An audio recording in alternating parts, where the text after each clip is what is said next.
quote that is pretty famous in our association. Our predecessor, Kathy, she said it a lot and it's really stuck in my head. But the quote goes, whoever you are, whatever you do, there's an association working on your behalf. And really, it's true. No matter what you do and who you are as a profession or a professional, there's somebody in an association fighting the good fight for you. I think that's, but there's so much power behind what one association does and how many members they touch and how many members they touch. It's just this magnifying snowball effect that at the end of the day, they're all making a difference, and it's powerful.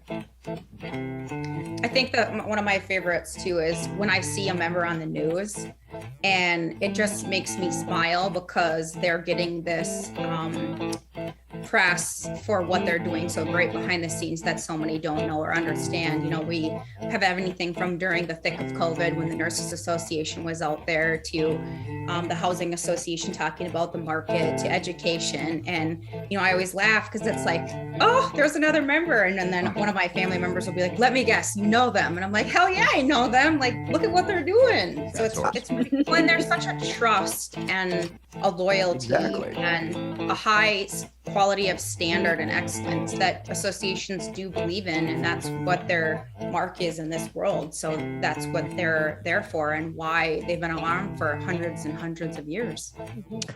Yeah, they're the industry leaders, and we're there to, you know, help advance, because now that like I'm in this perspective, I see how much people are looking to associations for guidance, especially like even if it's just for events. Like people are reaching out and saying, hey, what are you doing? Who have you heard, or what have you heard about who's doing what? So there's always that advancement that's behind it. Are you guys doing it? I think if you're going to work in associations, you almost have a superpower to have many hats. It's just which hat do you wear on what day and at what meeting and what part of your career or week. Associations do a lot. We may be small, but we're mighty. You know, there's always that lack of resource, time, budget, etc. But that's where we get really creative and collaborate. We're some of the best collaborators out there. You find new partnerships. You find ways to work with volunteers and members. There is a lot of work that can be done, but it's really taking a strategic look at what's most important right now and what's going to help bring those members of yours into the future, into this next year, to help them succeed and not only grow, but thrive.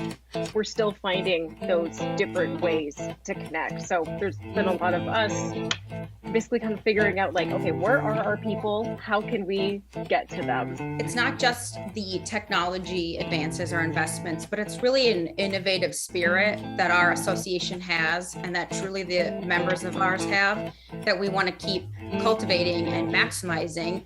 And what a better time than right now where there is so much uncertainty and so much is changing, that how can we meet this moment and take what we have and either change, modify, add, or create. And so we really look at it as an opportunity. And it's that whole phrase of when you're green, you grow. When you're ripe, you rot. And I don't want Associations North to ever rot. So we're going to stay green and we're going to continue growing. And if that means by technology advances and continuing to be innovative, then we're going to rock that to the best of our ability. I think we're learning and listening little sponges over here. There is a lot of ways to get formal feedback, but when you have a conversation with a member, it is amazing what you can learn when you just sit back and listen, ask thoughtful questions, and truly care about helping them. And that's really where we start to learn a lot of that from. We joke that at times we can feel like a concierge service because we care about our members much more than just a transaction. That when I get an email, I do want to respond and I want to help you.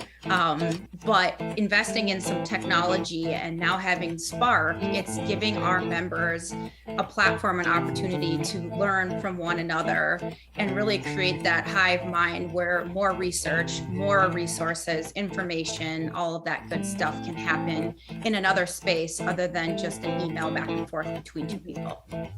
Yeah, we're able to connect thought leaders directly to each other now, whereas opposed before maybe it was, you know, forwarding an email or letting someone know like, well, this is this person's information. Now they can reach out to them directly for that. put some valuable items out there for our members. We've listened, we're going to continue listening. We want to become a model for being a strategic organization, as everything from our volunteer leaders at the board level to our staff and to our members. And at the root of all we do, we're here to help move professionals forward. And we want to make sure that what we're offering is valuable and that we remain a place within these people's organizations for a long time to come, and that we're that source of information and education and resources.